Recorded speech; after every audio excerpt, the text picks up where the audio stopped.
Hi, this is Lisa and welcome to my channel. Today we are going to work on some rodeo fencing. And there'll be a few more things to follow, but there won't be a video for it. We're going to use this video to work on how to work with these materials and these tools. And there's probably going to be also a gate and a loading chute for roping for calves. As you can see, the option for advertising as in a rodeo fence is optional and it is not permanent, it is removable.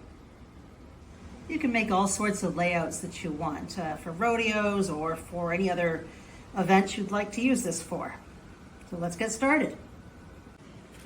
To make these panels, we're going to be using steel brake line tubing that you would actually pick up either on Amazon or at a car supply store.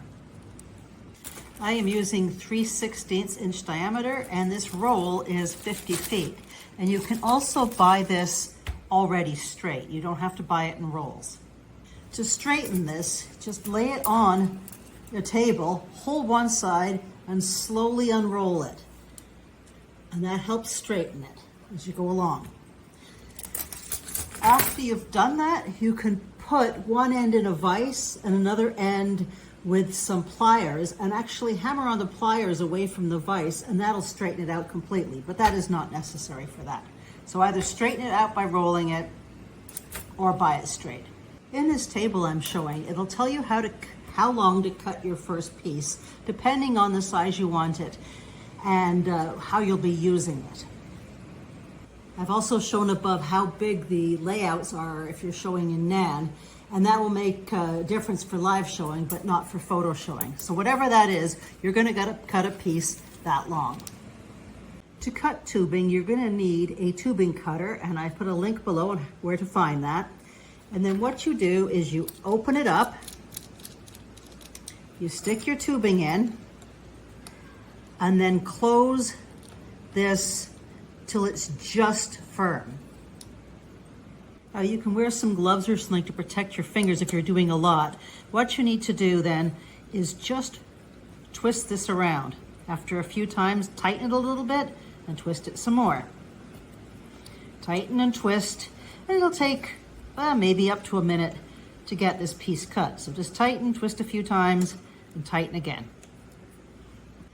Now the way I'm doing this, it ends up being about 7 inches tall, which is about 5'3" in real life, and it looks good enough. A 6 foot is required for rough stock and 5 foot for anything else, but this looks about right. So this is what I'm using.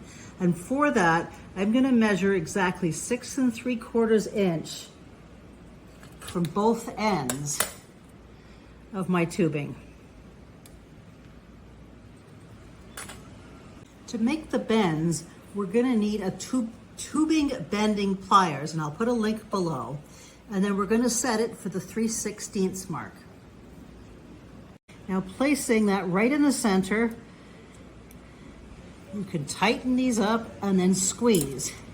And fully squeeze will give you a 90-degree angle. There's a full squeeze.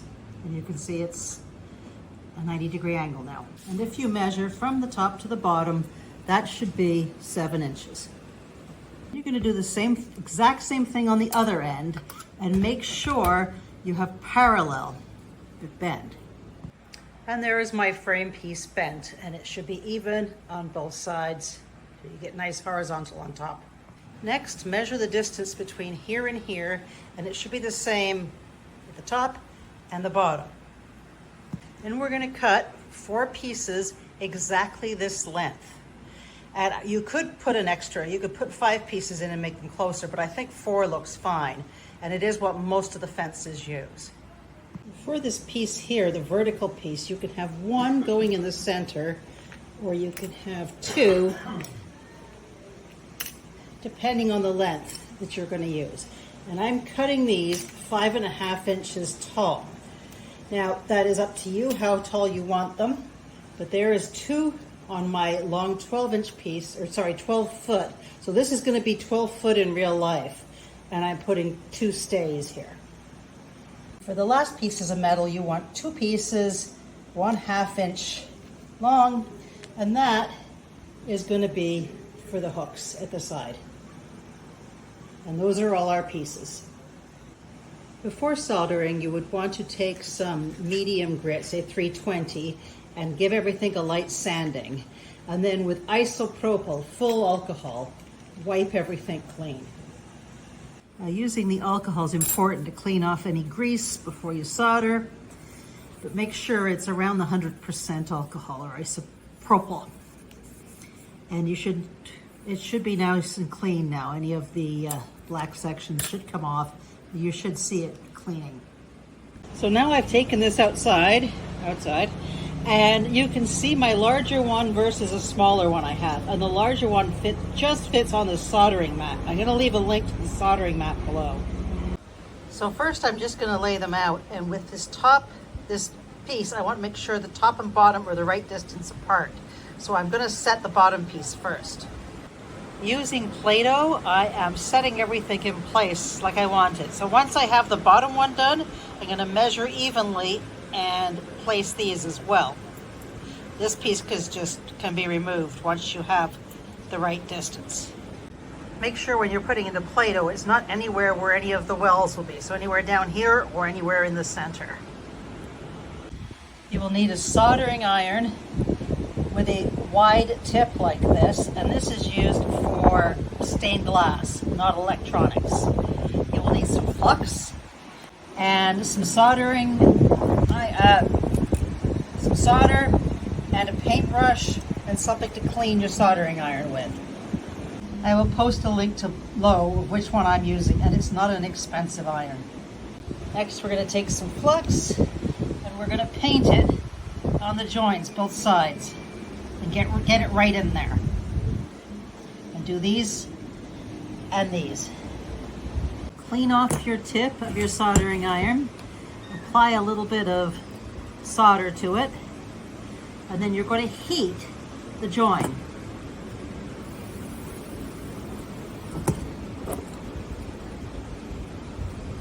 And once it starts to heat up, you're just going to let some solder run into the joint.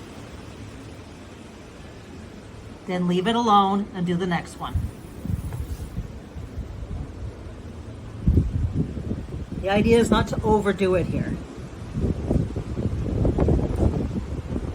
Once you've got a little spot on all of those, remove your Play-Doh. Be careful not to burn yourself, but it doesn't have to cool for very long. Once you've removed all the Play-Doh, pick it up, flip it over. Take your flux and paint these little guys again. When working with this, make sure you wash your hands both before and after you do anything. So now that we've got that flux on there again, remember you're dealing with things that are hot here. Very, very hot. So what we're going to do is the same thing again right here. Do all 8 of them again.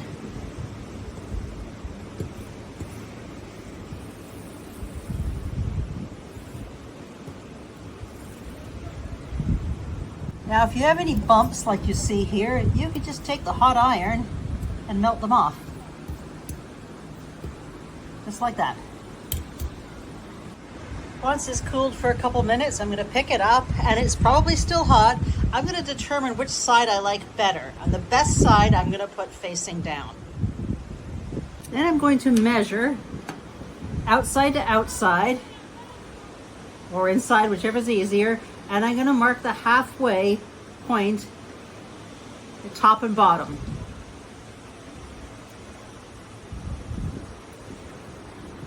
And with some more Play-Doh, I am going to place this one on where I want it. And hold that down.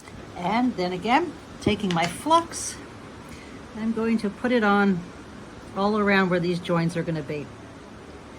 And this should be the back of your fence. Now just heating up that area. Just going to drop another little bit of solder in on both sides. Do that for all 4 of them. Solder gets sucked into where your heat is, so you want to make sure you get the heat right at the joint. Once that's cooled for a few minutes, make sure everything is solid. If you have any problems with any of the joints, brush a little bit more of your flux on and add a little bit more of your solder. These little connectors, I want one to sit just at the top rail here, just above the bottom rail there. So that again means we're going to have to flux them.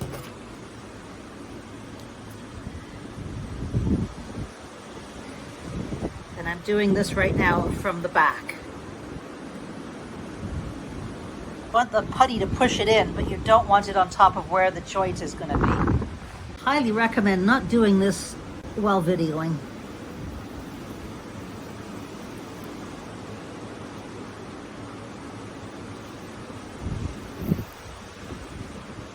The end pin, we need a piece of wire that will fit through this end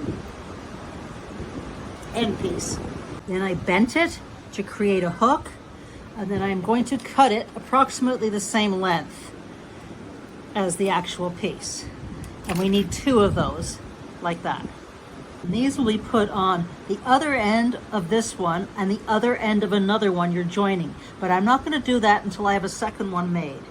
So I've literally, this is not cooled for more than 5 minutes and I'm playing with it. But still be very careful. I'm looking for any issues. This piece didn't do, so I have to put that one back on. I'm just looking to see if anything else needs to be fixed. It doesn't, so I'm just going to fix this last piece and I'm done with this for now. I flip this over and just double checking the hinge, cleaning it up, and if any more solder is needed, I need to put my flux in first. Anytime you use solder, you need to flux it first. And there's my first piece. Now I'm going to do the same with the second piece. When laying out, I'm using the top one to figure out the bottom one because I want to make sure they all line up nicely at the sides. Another trick you can try is you heat up the area. I'm going to apply a little bit of solder to the other side, flip it over, and that places the solder in there. So heat, this one already has some solder because I'm on the other side. I need a little extra, put it onto the soldering iron, and then just touch it there and it solders. Just like that. Now if you have 2 stays, you're going to have to divide this into 3 and mark your spots before putting these on like the other one.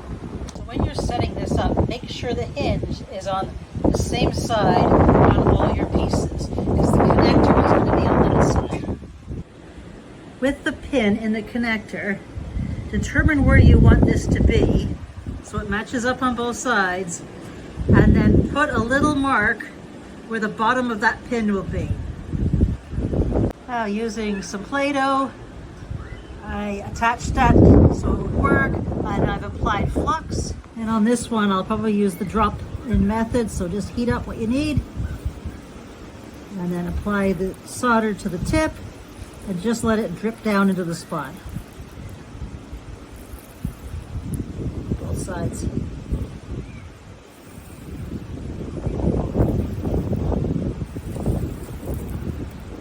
And let that set. I'm just going over and smoothing out any lumps and bumps I may have. And don't forget to clean the tip.